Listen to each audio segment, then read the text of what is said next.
एळमो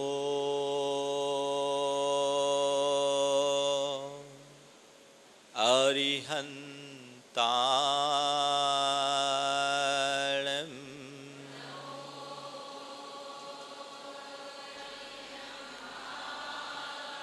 एळमो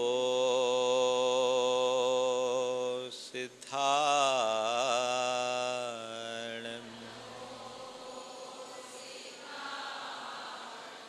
एळमो आयरियाणम्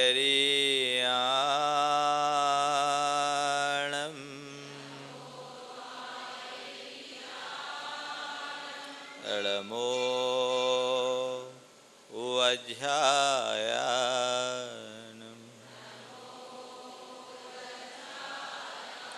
एळमो लोये सवशाहुनम्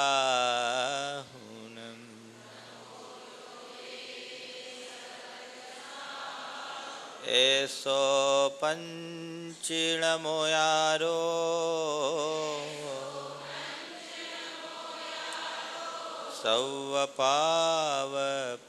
सवपावपणाशनो मंगलाळं च शब्देशिं पढ़े मम होई मंगलम। जय बोलो देवादिदेव 1008 श्री भगवान महावीर स्वामी की, अहिंसा परमो धर्म की, परम पूज्य आचार्य गुरुवर श्री विद्यासागर जी महाराज की।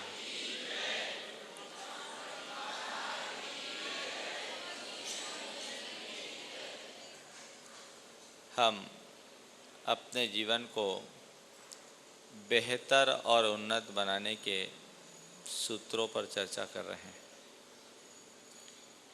मनुष्य जीवन का सर्वोच्च विकास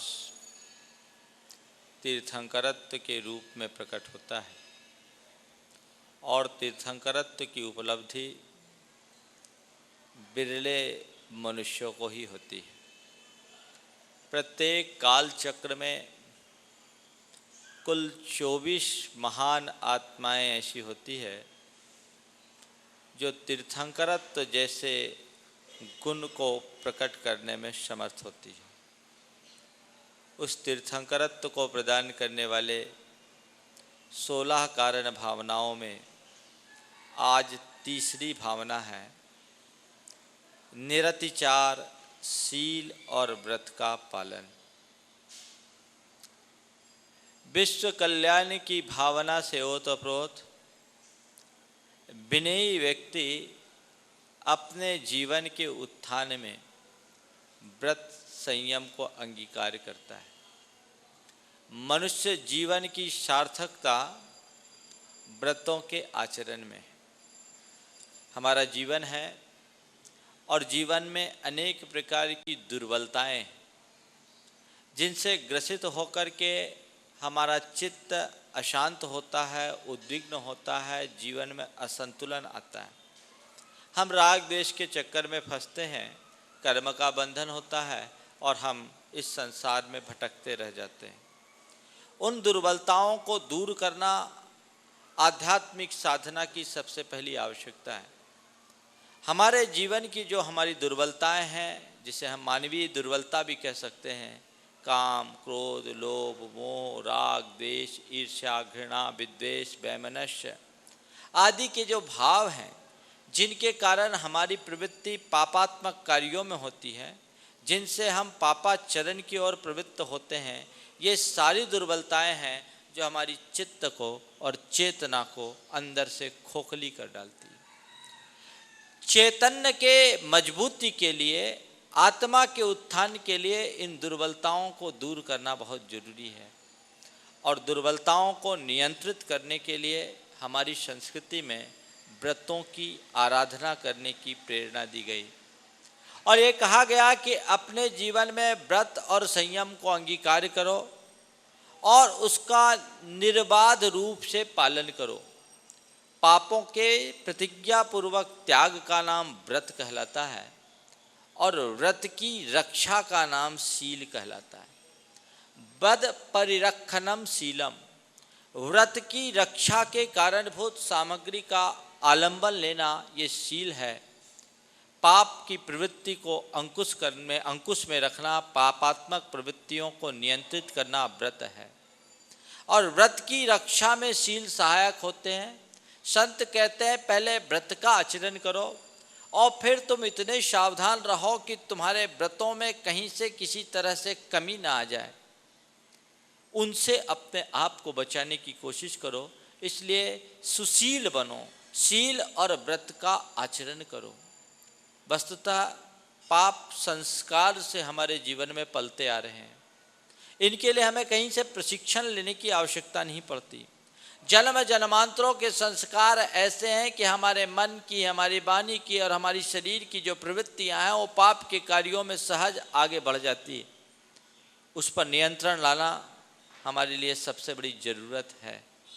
संत कहते हैं व्रत के माध्यम से पाप पर नियंत्रण लाया जा सकता है। मनोविज्ञान की भाषा में जब हम विचार करते हैं तो मनस्विद कहते हैं कि प्रत्येक मनुष्य में 14 प्रकार की मूल वृत्तियां होती हैं और ये वृत्तियां अलग अलग अवसरों में अलग अलग रूप में उभरती है और उससे हमारे व्यक्तित्व का निर्माण होता है। जो व्यक्ति जिस किसी वृत्ति से जितना ज़्यादा प्रभावित होता है उसके जीवन व्यवहार में उस तरह का स्वभाव विकसित हो जाता है, उसकी वैसी प्रवृत्ति बन जाती है, उसकी वैसी आदत बन जाती है। संत कहते हैं उन वृत्तियों के परिष्कार के लिए व्रतों का आचरण करना बहुत जरूरी है। व्रत वह संकल्प अथवा प्रतिज्ञा है जो हमें हमारी दुर्वृत्तियों को नियंत्रित करने की शक्ति देती है, उसमें सक्षम बनाती है। अपने जीवन में कुछ व्रत होना चाहिए, कुछ संकल्प होना चाहिए। आप अपनी गाड़ी चला रहे हो, गाड़ी तेज गति से भागती हो, बहुत अच्छा उसका माइलेज हो, बहुत अच्छा एवरेज हो, लेकिन गाड़ी में ब्रेक ना हो तो क्या होगा? ब्रेक नहीं हो तो क्या होगा? ब्रेक के अभाव में तेज रफ्तार से चलने वाली गाड़ी आपको गर्त में गिरा देगी। संत कहते हैं तुम्हारे जीवन में चाहे जितने ठाट बाट हो, लेकिन यदि तुम्हारा अपने आप पर नियंत्रण नहीं है, उन पर अंकुश नहीं है, व्रत संयम नहीं है, कोई ब्रेक नहीं है, तो तुम अपने आप को दुर्गति का पात्र बनाने से बचा नहीं सकते। व्रत वह ब्रेक है जो हमें हमारी दुर्वृत्तियों को नियंत्रित करने में सक्षम बनाता है, जिनके बल पर हम पापाचरण की ओर अग्रसर होने से अपने आप को बचा सकते हैं। इसलिए व्रत के नियंत्रण में बंद करके चलने की प्रेरणा हमारे संतों ने दी कि व्रतों का आचरण करो जिससे तुम्हारे पाप पर अंकुश लगे। मूल रूप से 5 पाप हैं: हिंसा, झूठ, चोरी, कुशील और परिग्रह। संत कहते हैं इनको एक सीमा में नियंत्रित करने की कोशिश करो कि ये मूलभूत 5 पाप हमारे जीवन में ना हो, कम से कम हो। हम इन पापों पर जितना बन सके नियंत्रण करने की क्षमता अपने भीतर प्रकट कर सकें तो निश्चित रूप से वो हमारे जीवन की एक बहुत बड़ी उपलब्धि होगी। जिस मनुष्य के जीवन में जितनी ज़्यादा व्रतों की प्रतिष्ठा होती है उसकी वृत्तियाँ उतनी अधिक परिष्कृत होती जाती है, और जिसकी वृत्तियाँ परिष्कृत होती है उसका जीवन और उसका चरित्र दोनों निर्मल और उज्जवल बन जाता है। संत कहते अपने जीवन की निर्मलता के लिए, अपने चरित्र की उज्जवलता के लिए व्रतों का आचरण करो। बिना व्रतों के जीवन का उत्थान नहीं। हम कोई कार्य करें या न करें उसके प्रति प्रतिज्ञाबद्ध जरूर हों। प्रतिज्ञाबद्ध होने से ही हमें परिणाम मिलता है। बिना प्रतिज्ञा के कोई भी कार्य सार्थक नहीं होते। एक बार एक युवक ने मुझसे कहा, महाराज श्री आप लोग ये नियम वगैरह की बातें काहे को करते हो, हमें तो ये नियम बड़ा बंधन दिखता है। हमने कहा निर्बंध होने के लिए भी कई बार बहुत सारे बंधन अपनाने पड़ते हैं। एक बंधन है जो केवल बंधन का कारण है और एक बंधन है जो तुम्हारे लिए वंदनीय स्वरूप प्रदान करने वाला है। एक में कोरा बंधन है, दूसरे में बंधन है। निर्बंध होने के लिए बंधन भी बहुत जरूरी होता है। वस्तुतः ये एक प्रकार की निवृत्ति है। जब तक पापों से हम संकल्प पूर्वक निवृत्त नहीं होते, पाप करने की आंतरिक आकांक्षाएं नष्ट नहीं होती, और आकांक्षाओं के नष्ट हुए बिना हमारे भीतर का पाप कभी विनष्ट नहीं हो सकता। इसलिए ये पाप पर नियंत्रण लाने के लिए हमें प्रतिज्ञा पूर्वक उनका परित्याग करना चाहिए। मैंने उनको समझाया कि देखो, बिना नियम के, बिना संकल्प के कोई लाभ नहीं होता। आपका पैसा बैंक में पड़ा हो, लाखों रुपया पड़ा हो, और आप सालों उसको नहीं निकालो, पर वो सामान्य अकाउंट में हो, तो आपको कुछ इंटरेस्ट मिलेगा क्या? मैं आपसे पूछता हूँ, कोई इंटरेस्ट मिलेगा? मैंने तो सुना है आजकल कुछ ऐसी भी व्यवस्था होगी कि उल्टा लगने लगता है। आपका पैसा पड़ा है, आप भले नहीं निकाल रहे हैं, लेकिन आपको उसका कोई इंटरेस्ट नहीं, जीरो इंटरेस्ट है। लेकिन यदि आपने 45 दिन के लिए भी एफडी किया हो, क्यों, न्यूनतम इतना ही होता है ना, मुझे नहीं मालूम, मैं तो कोई ऐसी एफडी करता नहीं। 15 दिन का, चलो ये बोल रहे 15 दिन का, ये आप लोगों का काम है। हमने तो अपनी एफडी बहुत बढ़िया बना रखी है, आप लोगों की आप जानो, आपकी बाहर की, हमारी भीतर की। 15 दिन या 45 दिन या साल भर, आपने जितने दिन के लिए एफडी कर ली, आपको उसका ब्याज उसके अनुरूप मिलता है। प्रश्न है, पैसा रखने से ब्याज मिला कि पैसा न उठाने के संकल्प से ब्याज मिला? फिक्स डिपॉजिट कर लेना, इसका मतलब है कि इतने समय तक मैं पैसा नहीं निकालूंगा, इस बात का संकल्प ले लेना। यह संकल्प ही आपको ब्याज दिलाता है, पैसा ब्याज नहीं दिलाता। पैसा तो ऐसे किसी का भी रखा रह सकता है। इसलिए आप कभी चूक नहीं करते। आप सोचते चलो अभी महीना भर को काम नहीं है तो कम से कम एफडी कर दे, कुछ तो मिलेगा, फिर जब जरूरत होगी तो निकाल देंगे। उस समय कोई प्रमाद नहीं। संत कहते हैं इसी तरह कोई भी कार्य तुम्हें करना है, कोई भी संयम पालना है, कोई भी नियम पालना है, चंद दिनों के ही सही लिए सही, पर आप संकल्पित होइए। बिना संकल्प के सिद्धि नहीं मिलती। समझ गए? यहाँ तो फिर भी 19-20 व्यवस्था बन सकती है, बदल सकती है, कभी भी पॉलिसी चेंज हो सकती है, लेकिन वहाँ की व्यवस्था अटल है, उसे कभी बदला नहीं जा सकता। इस बात पर जिसका विश्वास होता है वो व्रत संयम के क्षेत्र में सतत उत्साहित बना रहता है। इसलिए अपने जीवन में व्रतों का संकल्प, व्रतों की भावना होनी चाहिए। देखिए, हमारा सारा जीवन पाप में लिप्त है, पर अपने अंदर झांक करके देखिए कि कौन कौन सा पाप है जो अनावश्यक है। उससे तो मैं दूर हो सकता हूँ, करने में भी नहीं आ सकता, या उसका मेरे पास सब्स्टिट्यूट है, उसका मेरे पास विकल्प है। तो जिस चीज का विकल्प हासिल है, उपलब्ध है, वैसा पाप मैं क्यों करूं? उस पाप से तो बचा जा सकता है। अभी आपके मंत्री जी मेरे पास आए, पहले भी मेरी उनसे चर्चा हुई थी। एक बहुत सारा पाप छात्रों के द्वारा हो जाता है जब वो जीव विज्ञान का अध्ययन करते हैं, तो डिसेक्शन के कार्य में जीव विच्छेदन करना पड़ता है। अनावश्यक रूप से अनेक जीवों का विघात हो जाता है। जब इस पर ध्यान गया, आज तो मॉडर्न टेक्नोलॉजी इतनी एडवांस हो गई है कि सब चीज़ें मॉडल्स के माध्यम से किया जा सकता है। तो इसकी जरूरत क्या?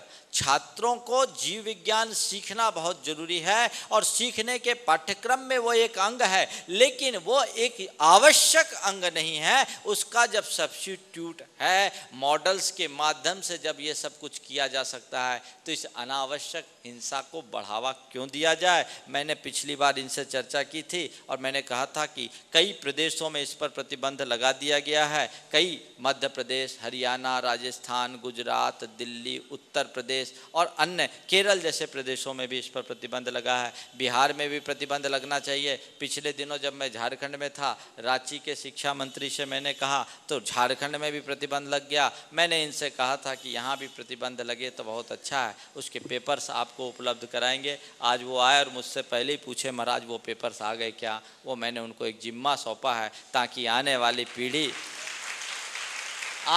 पीढ़ी उस अनावश्यक पाप से अपने आप को बचा सके।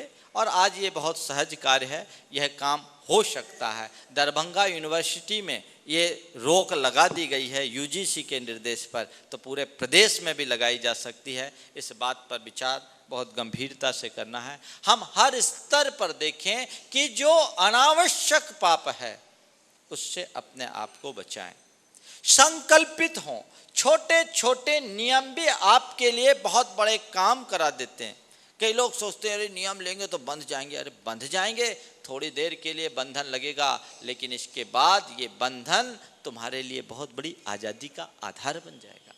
इससे तुम अनावश्यक पाप से बचोगे। अपने भीतर खोज करके देखिए और जो भी चीज़ें हैं उनको प्रतिज्ञाबद्ध होकर के अलग कर दीजिए। पहले नंबर पर अनावश्यक पाप से बचिए, और दूसरी बात, जिन प्रकार की लतों के आप आदी हो गए हैं, व्यसनों के, बुराइयों के, पापों के, उनका भी प्रतिज्ञा पूर्वक परित्याग कीजिए कि ये बहुत बुरी लत है, इससे मेरी आत्मा का पतन होता है, इससे मेरा जीवन स्तर गिरता है, इससे मेरा चरित्र पतित होता है, इससे मेरा धर्म नष्ट होता है। तो फिर मैं ऐसे दुष्कार्य के प्रति क्यों उत्साहित हूँ, ऐसे पाप में मैं क्यों प्रवृत्त हूँ, और संकल्प पूर्वक उनका परित्याग कर दीजिए। और यदि आपका संकल्प दृढ़ होगा तो संकल्प तो सिद्धि का आधार है। व्रत का पालन करना संकल्प के बिना संभव नहीं है। जिन लोगों का संकल्प लचीला होता है वह व्रत लेते हैं और कब छोड़ देते पता नहीं, लेकिन जिनका संकल्प पक्का होता है वे व्रत को लेने के उपरांत व्रत से कभी विचलित नहीं होते। एक बार एक सज्जन आए मेरे पास, वृद्ध थे, जर्जर काय थी और एकदम लग रहा था अवस्था काफ़ी बीत गई। मेरे पास आए, बोले महाराज श्री आशीर्वाद दो, मैंने अपने जीवन में 3 बार ब्रह्मचर्य व्रत लिया है। हमने कहा हद हो गई, 3 बार लेने की जरूरत क्या हो गया, फिर तो चौथे बार लोगे तो भी गड़बड़ हो गया। ऐसा व्रत लेने से क्या फायदा। 3 बार ले करके मतलब ले करके तोड़ रहे हैं, इसका मतलब व्रत के प्रति निष्ठा नहीं। निष्ठा से पाला गया छोटा सा भी नियम बहुत बड़ा फल प्रदान करता है, और बगैर निष्ठा के पाले गए बड़े बड़े व्रत भी अर्थहीन होते हैं। ध्यान रखना, नियम बड़े छोटे नहीं होते, नियम से जुड़ी निष्ठा बड़ी होती है। निष्ठा होनी चाहिए, पक्की निष्ठा कि ये व्रत मैंने लिए हैं तो इस व्रत में सूरज पूरब से पश्चिम हो जाए पर मैं अपने जानकारी में किसी भी हालत में शिथिलता नहीं आने दूंगा। चाहे जो हो, व्रत मैंने पाला है, लिया है, स्वयं की रुचि से लिया है, किसी के द्वारा थोपने पर नहीं लिया है, तो इस व्रत का मैं पालन करके ही रहूंगा, क्योंकि ये व्रत मेरी आत्मा की शुद्धि का आधार है। व्रती बनिए और व्रतों का पालन करने में दृढ़ रहिए। आजकल लोग व्रत ले लेते हैं और व्रत लेने के बाद उसको निभाने के प्रति लापरवाह हो जाते हैं। कई लोग तो इतने सारे व्रत ले लेते हैं कि उनको यही पता नहीं कि मैंने कितने व्रत लिए। एक अम्मा जी आई, उनने कहा, अपनी एक नियम पत्रिका मेरे सामने रखी, बोले महाराज जी मैंने इतने सारे नियम ले रखे हैं, आप मुझे कोई एक और नियम दे दो।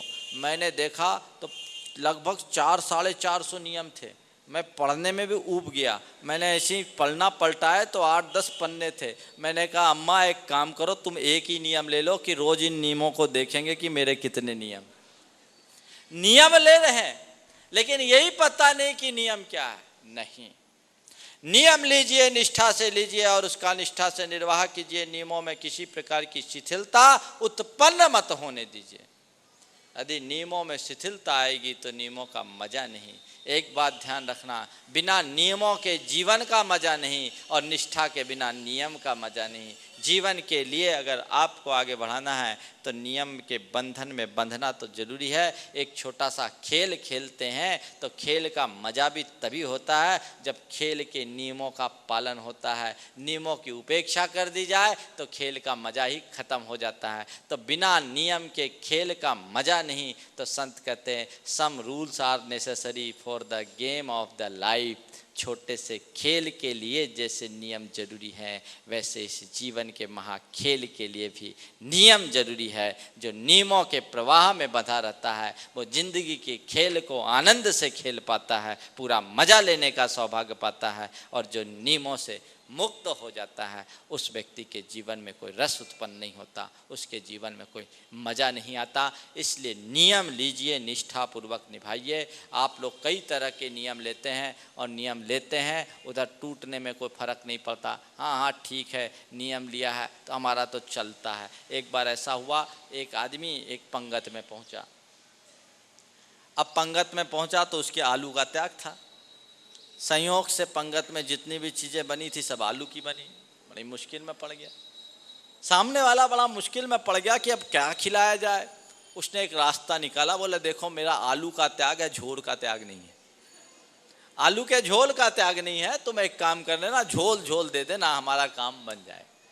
रास्ता निकाल लिया, आलू का त्याग है, झोल का त्याग नहीं है, झोल दे देना। अब सामने वाले ने पंगत में जब उसको आलू परोसना चाहा तो झोल परोसना चाहा तो ये सोच करके कि आलू ना चला जाए, इसका नियम चला जाएगा, तो आलू को रोकने लगा और झोल झोल परोसने की कोशिश करने लगा। तो कहता अरे भैया जो अपने आप आ रहा उसको काहे रोकते, वान दो। ऐसे नियमों से कोई मजा नहीं आएगा। शील व्रतेष्व अनतिचार, अतिचार रहित शील और अतिचार रहित व्रत का पालन कीजिए, उसमें अतिचार नहीं लगने दीजिए। देखिए, एक होता अतिचार, एक होता अनाचार। प्रतिज्ञा के आंशिक खंडन को बोलते अतिचार और प्रतिज्ञा के टूट जाने को बोलते अनाचार। अतिचार अबुद्धिपूर्वक होते हैं और अनाचार बुद्धिपूर्वक होते हैं। अतिचार होते हैं, अनाचार किए जाते हैं। हमने कोई व्रत लिया, अज्ञानवश, भूलवश, प्रमादवश उसमें कोई स्खलन हो गया तो वो अतिचार है। लेकिन हमने जानबूझ करके व्रत को तोड़ दिया तो वो अनाचार है। वहां व्रत ही नहीं, अनाचार बहुत बड़ा पाप है। कहते हैं व्रत भंगम महत पापम, व्रत को खंडित करना बहुत बड़ा पाप है। एक सज्जन कहा करते थे, एक संत थे, वो हमेशा कहा करते थे जो व्रत भंगी सो भंगी। भंगी शब्द आज के समय में बहुत अच्छा नहीं माना जाता। भंग करोगे भंगी होगे। ऐसी प्रवृत्ति से अपने आप को बचाइए। हमने व्रत को अंगीकार किया है तो उसे अपने जीवन की उन्नति का आधार मानकर स्वीकार करना चाहिए और अपने जीवन का उसी अनुरूप कल्याण करने का मार्ग प्रशस्त करना चाहिए, जिससे हमारी चेतना का उत्थान हो। निष्ठा पूर्वक व्रत का पालन करो, उसमें कहीं किसी प्रकार की कोर कसर न हो सके, वहां उसमें किसी प्रकार की कमजोरी शेष न रह सके, तब व्रत का मजा है। अतिचार लगते हैं, अनाचार लगाए जाते हैं। अगर कहीं कोई कुछ हुआ तो उसके प्रति जागरूक रहो, कोई अतिचार न लगे, और अतिचार लग जाए तो उनके शोधन का प्रयत्न करो। अनाचार तो कभी आने ही मत दो, और अनाचार होते हैं तो पुनः गुरु चरणों में जाकर प्रायश्चित पूर्वक अपने आप को पनिश करो, पनिशमेंट दो, और फिर उस व्रत का दृढ़ता पूर्वक पालन करो। कई बार लोग ऐसे होते हैं जो व्रतों को अंगीकार तो कर लेते हैं पर उनको तोड़ने में उनको कोई संकोच नहीं। वो नहीं समझते हैं कि ऐसा करके हम अपने जीवन को ही कितना तोड़ रहे हैं। पाप पर अंकुश लगाओ, व्रत को तोड़ो। एक बार एक व्यक्ति ने मुझसे कहा, महाराज अब हम लोग व्रत लेते हैं, व्रत टूट जाता है, इससे अच्छा तो है कि व्रत ही न ले। अरे भैया, तोड़ने के लिए व्रत लेना है तो व्रत मत लो, लेकिन निभाने के लिए व्रत लेना है तो व्रत लेने के लिए उत्साहित मत हो। किसी कारणवश व्रत टूट जाए और जानबूझ करके व्रत को तोड़ दिया जाए, इसमें बहुत अंतर है। टूटना और तोड़ना अलग है। टूटना हो सकता है, किसी से भी हो जाए। एक्सीडेंट कहाँ नहीं होती, पर एक्सीडेंट होने के भय से गाड़ी में ही नहीं बैठना बुद्धिमानी तो नहीं। ठीक है, जो गाड़ी चलाते हैं उनको दुर्घटनाग्रस्त कभी कभार होना पड़ता है। गाड़ी चलती हुई गाड़ी का ही एक्सीडेंट होता है, खड़ी गाड़ी का एक्सीडेंट नहीं होता। इसलिए गाड़ी चलोगे तो एक्सीडेंट की संभावना तो बनी ही रहेगी, पर एक्सीडेंट की संभावना को देखकर गाड़ी में ही नहीं बैठना बुद्धिमानी नहीं है। गाड़ी में बैठो, सावधानी रखो कि एक्सीडेंट ना हो, और गाड़ी में बैठकर आंख मूंदना भी बुद्धिमानी नहीं। एक्सीडेंट के प्रति जागरूक रहो, पर एक्सीडेंट के भय से गाड़ी में न बैठना सही कभी अच्छी बात नहीं होती। व्रत न टूटे इस बात को हमेशा ध्यान में रखो, पर व्रत टूट जाने के भय से अव्रती बने रहना, यानी अपनी अंतर यात्रा को आगे नहीं बढ़ाना। गाड़ी में बैठे बिना यात्रा आगे नहीं बढ़ेगी। इसलिए आगे बढ़ना चाहते हो तो गाड़ी में सवार हो, आगे बढ़ोगे तब कुछ तुम अपने जीवन में उपलब्ध कर पाओगे। एक्सीडेंट हो तो ये एक्सेप्शन समझो, उसका उपचार करो। दुर्घटना होती है तो एक तो होता है कि दुर्घटना में आदमी पूरी तरह से चला जाता है, और एक ऐसा भी होता है कि आदमी कुछ बच जाता है। बचने के बाद उसकी काफ़ी कुछ सुरक्षा हो सकती है। हम यहाँ से कुछ तो आगे बढ़ेंगे, इस बात को ध्यान में रख करके चलिए। इसलिए छोटे छोटे ही सही व्रतों को पालने की कोशिश कीजिए। आज लोग बड़ी बड़ी बातें कर लेते हैं, लेकिन व्रतों के प्रति जैसी निष्ठा होनी चाहिए वैसी निष्ठा के अभाव में उसका परिणाम प्राप्त नहीं कर पाते। जैन पुराणों में ऐसे बहुत सारे उदाहरण आए हैं जिससे कि लोगों ने छोटे छोटे से नियम लिए और उन छोटे नियमों का उनके जीवन में बड़ा प्रभाव देखने को मिला। एक मुनिराज थे, वे अपना धर्मोपदेश कर रहे थे। उनके धर्मोपदेश से प्रभावित होकर के सभी लोगों ने नियम लिया। उनकी सभा में एक खदीरसार नाम का भील भी था।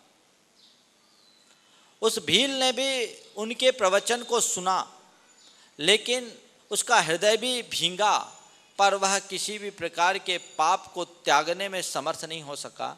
उसने कहा, मांसाहार करना मेरा रोज का काम है, आज तक मैंने मांसाहारी किया है, मांस भक्षण में छोड़ नहीं सकता। आपने दया का उपदेश दिया है, दया का पालन करने का भाव तो मेरे मन में है, लेकिन मेरी परिस्थितियां कुछ ऐसी है कि मैं ऐसा नियम नहीं ले सकता। वे संत बहुत पहुँचे हुए थे।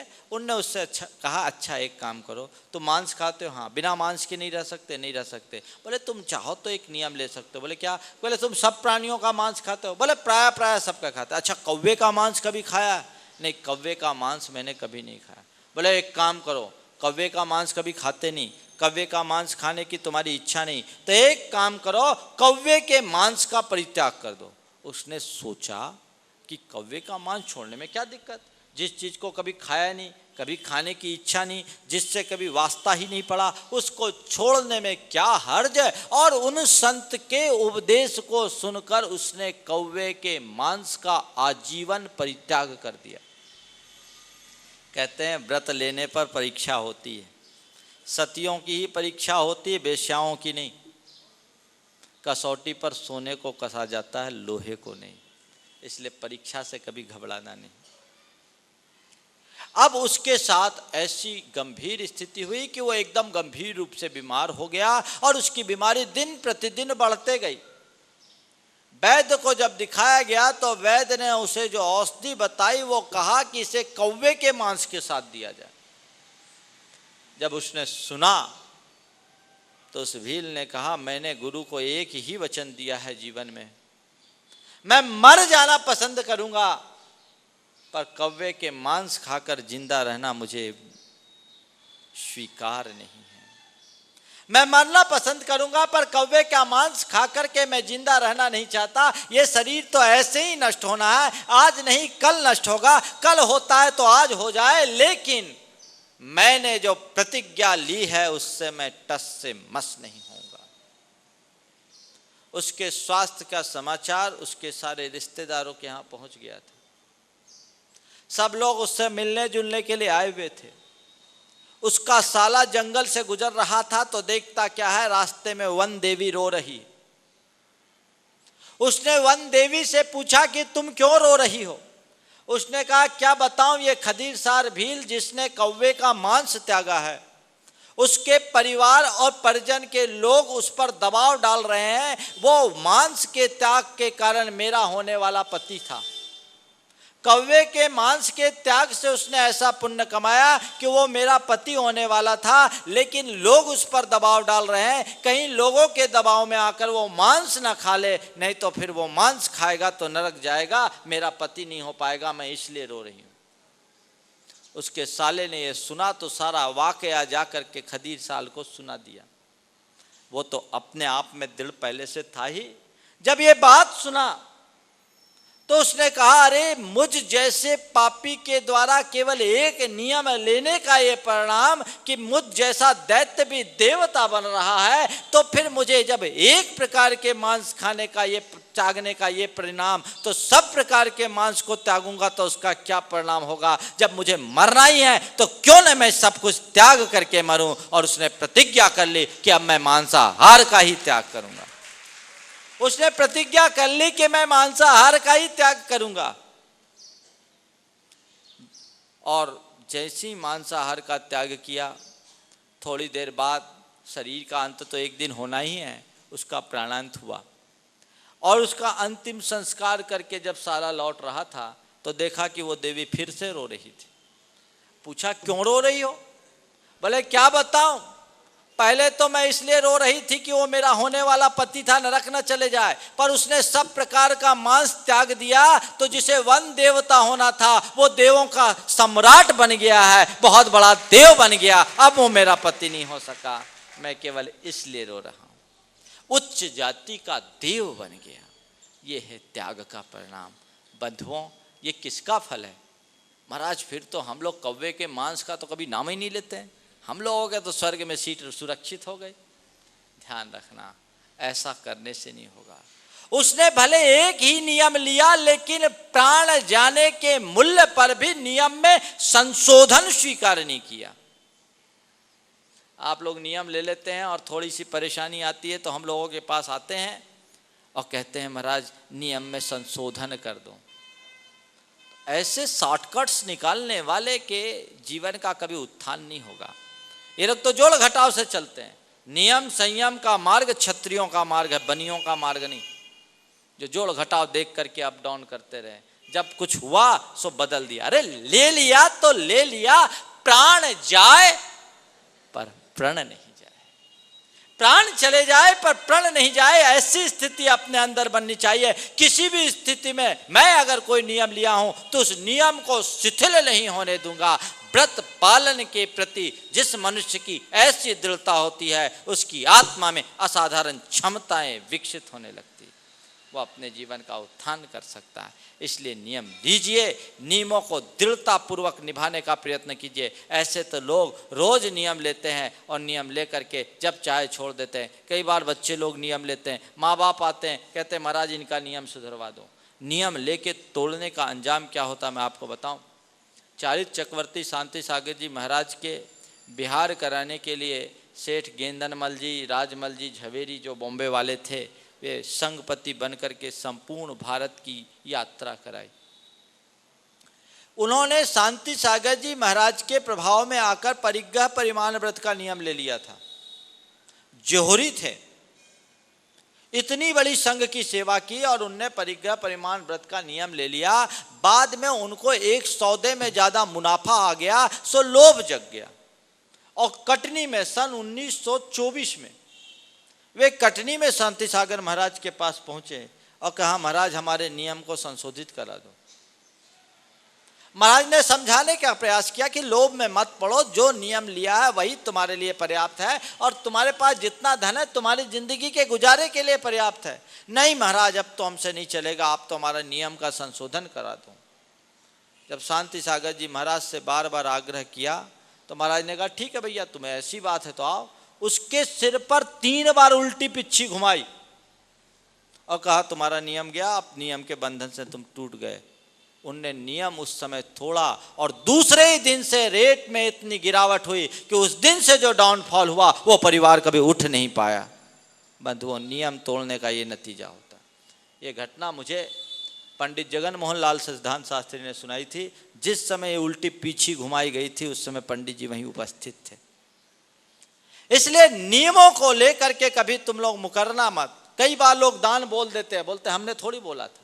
अरे बोलो ही क्यों, नियम लिया है तो निभाओ। कोई व्रत लिया, कोई संकल्प लिया, शुभ संकल्प लेने के बाद उसमें शिथिलता करना अपने जीवन के साथ घोर अन्याय है, आत्मवंचना है। जीवन में कभी ऐसा मत करने देना। ऐसा करके जीवन का सिवाय पतन के और कुछ नहीं हो सकता। इसलिए नियम को निभाइए, व्रत पर दृढ़ रहिए, पहली बात। और दूसरी बात, सील का पालन करें। बद परिरक्षणम शीलम, व्रतों की रक्षा करो। रक्षा कैसे होगी? सील का खंडन कैसे होता है? जब कषायों का उद्वेग होता है। कषायों पर निग्रह रखने से ही हम अपने शील का पालन कर सकते हैं और शील की सुरक्षा में ही व्रतों का निर्वाह है। इसलिए कषायों पर अंकुश रखना बहुत जरूरी है। लोग बड़े बड़े व्रतों का पालन तो कर लेते हैं लेकिन अपनी भाव विशुद्धि का ध्यान नहीं रख पाते। बहुत सारे लोग हैं जो व्रत में तो बहुत पक्के होंगे, व्रत में किंचित शिथिलता नहीं, लेकिन भीतर की कषाएं उनकी प्रभावित नहीं हो पाती, तो वह केवल शरीर को दंड देने की एक क्रिया हो जाती है, ऊपर की क्रिया हो जाती है। बंधुओं, केवल खान पान की पवित्रता का नाम धर्म नहीं है, विचार शुद्धि ही सच्चा धर्म है। और विचार शुद्धि तभी होगी जब कषायों का निग्रह हो। इसलिए नियमों की जब बात होती है तो भाव शुद्धि पर भी अपना ध्यान रहना चाहिए। भाव विशुद्धि के अभाव में हमारे कोई नियम सार्थक नहीं होते। लोग बड़े बड़े नियम कर लेते हैं, बड़े बड़े तपस्या अंगीकार कर लेते हैं, लेकिन अपने भीतर के काम क्रोध को नियंत्रित करने में सक्षम नहीं हो पाते, अपने भीतर के विकारों को नियंत्रित करने में सक्षम नहीं हो पाते। उनकी स्थिति कभी कभी बड़ी हास्यास्पद हो जाती है। एक पौराणिक घटना मुझे याद आ रही है। एक ऋषि थे, बड़े महान ऋषि हुए हैं, पराशर। वे पराशर ऋषि एक बार नौका से यात्रा कर रहे थे और नौका चलाने वाला और कोई नहीं था, एक कन्या थी, बड़ी रूपवान कन्या थी, उसका नाम था मत्स्यगंधा। मत्स्यगंधा के नाव पर सवार होकर के पराशर ऋषि आगे बढ़े। नाव जैसे ही नदी में आगे बढ़ी, मत्स्यगंधा के रूप को देखकर पराशर का चित्त डोल उठा। पराशर का चित्त डोल उठा, वो अपने आप पर नियंत्रण नहीं रख पाए और उन्होंने मत्स्यगंधा से कहा, कन्या आओ, मेरे पास आओ। मत्स्यगंधा ने पराशर की आंखों को देखते हुए उसके मनोभावों को समझ लिया और उसे भापते हुए कहा, नहीं, मेरा दूर रहना ही ठीक है, आप वहीं रहे, मैं नाव पार करा दूं। अब ऐसा जब कहा तो पराशर खुद उसके पास आने लगे। मत्स्यगंधा ने कहा, ऋषिवर, आप ये क्या कर रहे हैं? आप इतने बड़े ऋषि और मैं एक अविवाहिता कन्या, मेरे साथ आपका इस तरह साथ आना, मेरे समीप आना अच्छी बात नहीं होगी। पराशर ने कहा कि अरे इसमें क्या होगा, कोई हमें देख थोड़ी रहा है, अगर मैं तुम्हारे पास आ भी जाता हूं तो इसमें क्या बिगड़ जाएगा। मत्स्यगंधा ने कहा, कोई देखे चाहे नहीं देखे, ये सूरज तो देख रहा है, ये सूरज तो देख रहा है, वो क्या कहेगा। पराशर को अपने तप का अभिमान जाग उठा। उसने कहा, क्या कहते हो कन्या, ये सूरज देख रहा है, तुमने अभी मुझे पहचाना नहीं, तुम मेरे तप की प्रचंड शक्ति को जाना नहीं। देखो, मैं सूरज को अभी अपने से बीच से अलग करता हूं। और उनने मंत्र फूका, बादल छाए, सूरज उसकी ओट में चला गया। और फिर उतावले होकर पराशर ने कहा, देख, मैंने सूरज को भी अपने रास्ते से अलग कर दिया, अब हमें कोई नहीं दिख रहा है, तुम मेरे नजदीक आओ, मैं तुम्हारा सामीप्य चाहता हूं। जब पराशर ने ऐसा कहा तो मत्स्यगंधा ने उन्हें झकझोरते हुए कहा कि ऋषिवर, धिक्कार है तुम्हें और धिक्कार है तुम्हारी इस तपस्या और व्रताचरण को कि तुम अपनी तपस्या के बल पर सूरज की शक्ति को तो रोक सकते हो, लेकिन अपने कामनाओं के वेग को रोकने में असमर्थ हो। काश सूरज के प्रचंड ताप को रोकने की जगह अपने काम के संताप को रोकने की कोशिश की होती तो इस तरह की जघन्य हरकत करने की नौबत नहीं आती। संभालो अपने आप को। मनुष्य के साथ यही एक विषमता है, वो और बातों को तो बहुत दृढ़ता से निभा लेता है, लेकिन अपने भावनाओं के वेग पर नियंत्रण करने में प्रायः कमजोर पड़ जाता है। कषायों के आवेग में जो बह जाते हैं, ऐसे लोगों की बुद्धि कभी स्थिर नहीं रहती और ये लोग करनी अकरनी का भेद नहीं समझ पाने के कारण बहुत कुछ अकृत कर डालते हैं, बहुत कुछ अनर्थ घटित कर डालते हैं। उनसे उनके जीवन का सारा संतुलन नष्ट हो जाता है। शील और व्रत का निरतिचार पालन करने का कुल अर्थ यही है कि हम व्रतों का दृढ़ता से पालन करें और व्रतों की परिरक्षा के लिए शील का पालन करें, कषायों का निग्रह करें, कषायों के आवेग में बह ना जाएं, दृढ़ता रखिए। कोशिश करिए। भगवान महावीर कहते हैं धम्मो शुद्धस्य चेष्टहि, धर्म का वास केवल पवित्र हृदय में होता है। हम अपने व्रत संयम के पालन के साथ साथ भाव विशुद्धि को कभी अनदेखा न करें। यदि भाव विशुद्धि नहीं है तो हमारा व्रत सब कुछ निरर्थक है। भाव शुद्धि के अभाव में इन सब बातों का कोई प्रभाव शेष नहीं रहता। इसलिए भाव शुद्धि निरंतर बढ़ाने की कोशिश करें। इसी का नाम शील है। शील का एक अर्थ ब्रह्मचर्य भी होता है, वह भी एक भाव सिद्धि का ही अंग है। पर यहाँ 16 कारण भावना में जिस शील की बात कही गई है वह सब कषायों के नियंत्रण की बात है। बुद्धिपूर्वक प्रयत्नपूर्वक कषायों पर अंकुश रखें, कषायों पर नियंत्रण रखें और अपने जीवन का उत्थान करने का प्रयत्न करें। भगवान से हमेशा यही प्रार्थना करें, हे भगवान मैं अपने जीवन में व्रतों का आचरण करूं और व्रतों के आचरण के साथ साथ शील का पालन कर सकूं और अपने जीवन की उन्नति कर सकूं। हम सबके भीतर ऐसी क्षमता है, हमारे भीतर ऐसी पात्रता प्रकट हो जिसके बल पर हम अपने व्रत और शील का अभ्यास बनाते हुए अपने जीवन का क्रमिक उत्थान करें और तीर्थंकरत्व जैसे हैसियत को उपलब्ध करने में समर्थ हो सकें। समय आप सबका हो चुका है, इसलिए मैं आज अपनी वाणी को यहीं पर विराम दे रहा हूँ। बोलिए परम पूज्य आचार्य गुरुवर श्री विद्यासागर जी महाराज। बोलिए परम पूज्य 108 मुनि